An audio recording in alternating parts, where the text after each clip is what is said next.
بسم اللہ الرحمن الرحیم۔ ایک بدصورت شخص رسول اللہ صلی اللہ علیہ وسلم کی خدمت میں حاضر ہوا۔ اس کی بیوی نہایت خوبصورت تھی۔ اس کے حسن و جمال کے دنیا میں چرچے تھے۔ حضرت محمد صلی اللہ علیہ وسلم نے پوچھا، تیری بیوی تیرے ساتھ کیسا سلوک کرتی ہے اور وہ تجھے کس نظر سے دیکھتی ہے؟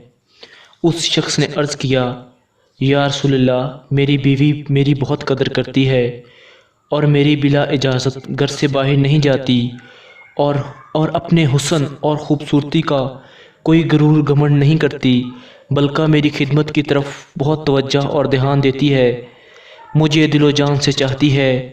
یہ سن کر سرور کائنات میرے پیارے آقا حضرت محمد صلی اللہ علیہ وسلم نے فرمایا کہ جا اس سے کہہ دے کہ وہ جنتی عورتوں میں سے ہے، کیونکہ بوجود حسن جمال خوبصورتی کے اپنے شوہر کی تائید اور تابعداری کرتی ہے، اس کی بدصورتی پر نہیں جاتی، اس کو طعنے نہیں دیتی۔